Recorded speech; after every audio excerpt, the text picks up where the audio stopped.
kepingin banget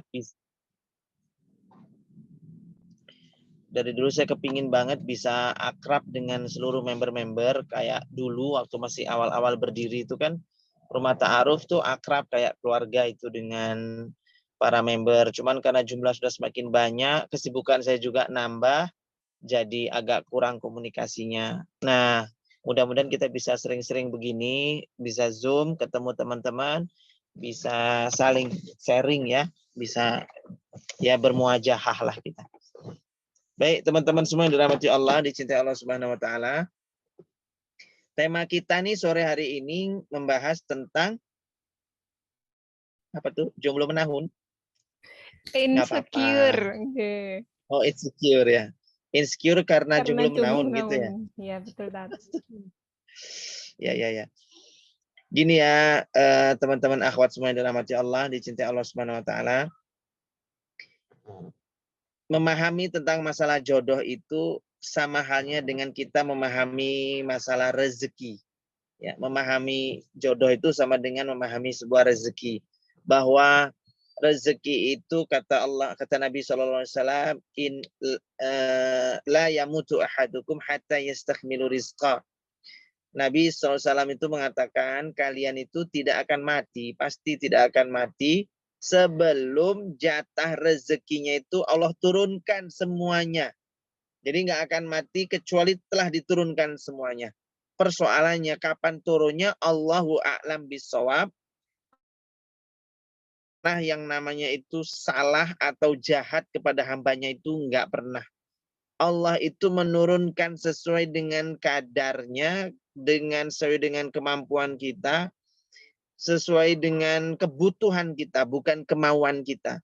Kalau kemauan kita sih maunya dari dulu-dulu udah nikah mungkin ya. Tapi itu kan kemauan kita dan Allah itu maha tahu yang terbaik. Allah maha tahu yang terbaik. Bisa jadi ya. Ini berusaha memahami kehendak Allah.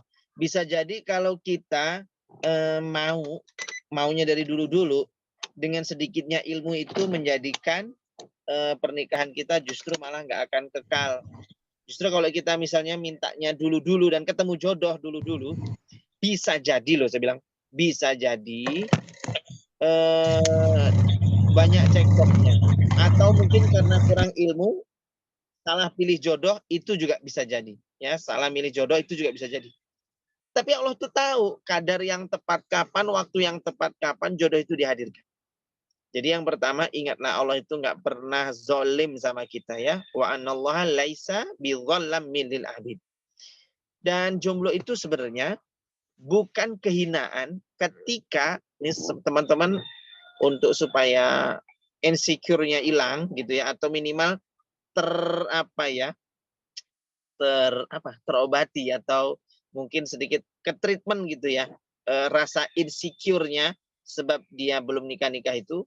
Yang pertama justru kalau ketika pas dia jomblo asal dia mengisi dengan waktu-waktu yang banyak layak, nggak patut juga dia untuk insecure-nya. Kenapa? Karena waktu-waktunya kan berkualitas di jalan Allah. Misalnya dia untuk kerja, untuk mengabdi ke orang tua, sempat nyempetin dia puas-puaskan dia berbakti sama orang tuanya. Kenapa? Sebelum nanti dia dapat jodoh, mungkin dia akan dibawa oleh pasangannya. Habis itu waktu kedekatan dia, bakti dia ke orang tuanya jadi berkurang. Makanya kalau selama dia menjomblonya itu fisabilillah, itu yang kita kenal namanya istilah jomblo fisabilillah itu, seperti Imam Ibnu Taimiyah, jomblo tapi dia menulis kitab, jomblo tapi menulis banyak ayat-ayat. Nah, untuk orang-orang yang jomblo, tetapi dia jomblonya diisi dengan banyak-banyak amal soleh, kegiatan di jalan Allah, berjuang di jalan Allah, setiap langkah demi waktunya, langkah demi langkahnya itu.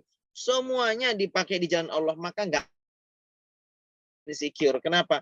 Karena dia diberikan waktu yang lebih, diberi rezeki yang lebih untuk menolong agama Allah. Dikasih kesempatan lebih banyak untuk bisa berbuat kebaikan yang lebih banyak. Karena jomblo kan, maaf, kan nggak banyak tanggungan toh, nggak banyak kesibukan. Artinya kesibukan dia paling seputaran kerja. Sisa mungkin ada yang belajar, menempuh pendidikan, ada yang kerja. Umumnya kan itu. Berarti Sisa waktu yang banyak itu dia bisa pakai untuk di jalan Allah. Dan itu juga rezeki dari Allah luar biasa. Benar, itu rezeki. Orang itu kalau sudah nikah, itu banyak yang kehabisan atau kehilangan hafalan Qur'annya, kesempatan menghafal Qur'annya. Itu orang yang sudah nikah. Orang sudah nikah, jadi kesempatan baca Qur'annya mungkin agak keteteran. Apalagi ziyadah Al-Qur'annya mungkin sempat terhenti menghafal Qur'annya. Orang kalau sudah nikah kadang-kadang ya ada yang tadinya rajin ke majelis taklim jadi jarang ke majelis taklim. Boro-boro mau baca buku ada waktu untuk baca buku luar biasa. Akhirnya dia nggak sempat karena ngomong anak ya, terus ada yang ngurusin suaminya, istrinya, segala macam banyak urusan. Maka menurut saya kalau dia jomblo tapi dia itu perjuangannya di jalan Allah, maka dia nggak perlu yang namanya itu insecure, itu nggak perlu. Insecure itu kalau dia jomblo tapi nggak banyak aktivitas yang digunakan untuk di jalan Allah. Nah, itu baru dia insecure. Kenapa? Dia berpikir, aku ini sudah jomblo, lalu apa manfaatku? Ingat ya, di jalan Allah itu bukan berarti terus dakwah ceramah. Enggak. Di jalan Allah itu, fisabilillah itu bisa jadi dia contohnya ya tadi, berbakti sama orang tua, memuliakan orang tuanya, kemudian bermanfaat untuk keluarga-keluarganya, orang sekitar. Gitu. Jadi, banyak yang dia bisa gunakan untuk menolong orang lain, nolong agama Allah, bakti sama orang tuanya, mempelajari agamanya, mendalami ilmu agamanya, menambah skill-skill dia, gitu ya. Skill apa yang dia belum punya, tambahin lagi. Belum punya, tambahin lagi skillnya. Mumpung belum nikah, misalnya gitu ya, belajar jahit. Mumpung belum nikah, belajar ini, belajar itu. Jadi high quality jomblo dia nanti. Suatu saat akan jadi bagus kualitasnya. Kalau kayak gitu, bukan kita yang patut insecure, tapi cowok-cowok itu yang mestinya insecure, nih Mbak. Ini teman-teman akhwat mesti paham. Kalau jomblo tapi kualitas kita bagus, kualitas kita bagus lah gitu ya. Artinya jomblo yang high quality tadi, berkualitas tadi. Maka niscaya tadi itu yang patut untuk insecure itu adalah ikhwan-ikhwannya. Karena dia pasti mikir kan, aduh aku tuh apa pantas ya dapetin dia. Kenapa hafalannya banyak, kemudian ngajinya juga pinter, bagus, belajar agamanya juga. Kemudian dia bisa ini, bisa itu, bisa nyetir. Masa jomblo dipakai buat itu juga. Untuk nyetir segala macam. Nah, maka itu mesti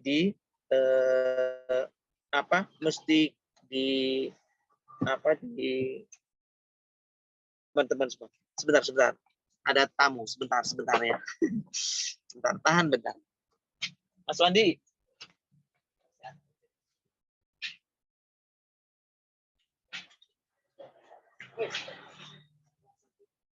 Masya Allah, gangguannya ya ini. Teman-teman, ini waktu kita tinggal 2 menit. Aduh, tinggal 2 menit. Kalau udah tinggal 2 menit terus gimana, Mbak? Mati Kita sendiri?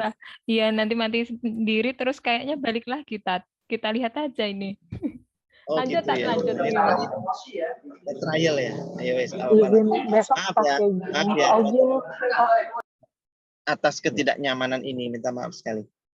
Nah, itu di antara yang membuat jomblo-jomblo itu dia tidak akan insecure kalau dia punya kualitas yang baik.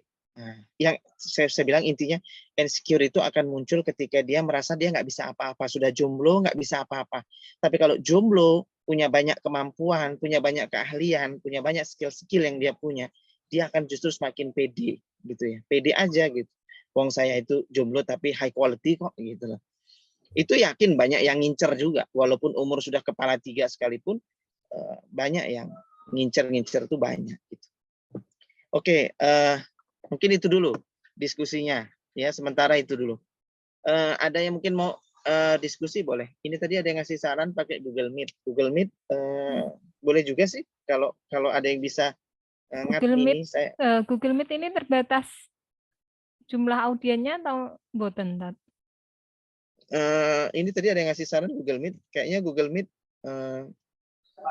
Google ya, Meet kayak video call aja sih. Iya, dan lebih baik juga orangnya tuh waktu itu juga bebas. Bisa 1 atau 2 jam, Mbak. Oh, nggih, oke. Untuk kedepannya Video bisa call, Google Meet. video call grup gitu. Video call grup atau gimana? Mirip seperti video call grup, cuman dia tuh bentukannya kayak Zoom tapi dari